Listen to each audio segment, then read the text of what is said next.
Hello hi and नमस्ते जय Jagannath welcome back to my YouTube channel Arpita की आसियाना। तो एटा हूँ मूलार शाग जोटा मु जीवन में केबे खाइनी किंतु बो आज लगी पड़ी मत खुआई। तो चलतु देखा कौन केमती से प्रिपेयर करिथिला। तो फर्स्ट मूला शाग को छोट छोट छोट छोट करके बो काटी नेथिला जो थरे कि से पूरा प्रोफेशनल मास्टर शेफ। तो मते भी टिके कला देछि ओ तापरे ସେଥିରେ ଆଡ୍ କରିନେଇଥିଲା କିଛି ଭେଜିଟେବଲ୍ସ ଯେମିତି ଆଳୁ ବାଇଗଣ ଶିମ୍ବ କଖାରୁ ଆପଣ ସାରୁ ଆଉ ଖମ୍ବ ଆଳୁ ମଧ୍ୟ ନେଇପାରିବେ। ତ ଏସବୁ କାଟି କୁଟା ସାରିଲା ପରେ ପ୍ରେସର ଆଣିକି ସେଥିରେ ସବୁ ଜିନିଷ ଆଡ୍ କରିନେଇଥିଲା ଆଉ ସେଥିରେ ଦେଇଥିଲା ଲୁଣ ଆଉ ହଳଦୀ ଆଉ କିଛି ପାଣି। ତ ଏତିକି ଦେଇକିରି ତାକୁ ରଖିଦେଇଥିଲା ଦୁଇଟା ହୁଇସିଲ୍ ଆସିଲା ପର୍ଯ୍ୟନ୍ତ ଗ୍ୟାସ୍ରେ।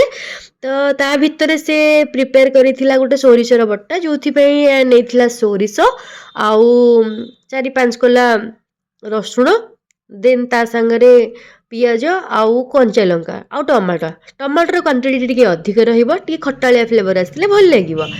ତ ତାପରେ ଫୁଟଣରେ ନେଇଥିଲା ଜିରା ଆଉ କଞ୍ଚା ଲଙ୍କା ପିଆଜ ଆଉ ଟମାଟୋ। ତ ଏତିକି ଭଲସେ ଫ୍ରାଏ ହେଇସାରିଲା ପରେ ସେଥିରେ ଆଡ୍ କରିଥିଲା ସେ ସୋରିଷର ବଟାକୁ ସେ ଯେଉଁ ବ୍ୟାଟର ରେଡ଼ି କରିକି ରଖିଥିଲା।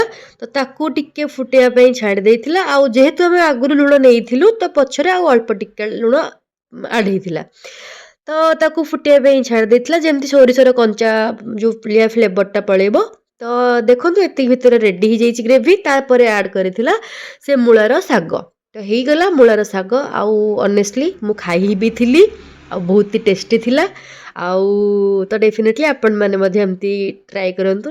କିଏ କିଏ ତ କରୁଥିବେ ବଟ୍ ଏଇ ୱେରେ ଟ୍ରାଏ କରନ୍ତୁ ଆଉ ମୋତେ ଜଣେଇବେ କମେଣ୍ଟ ସେକ୍ସନରେ କେମିତି ଲାଗିଲା। Thank you for watching.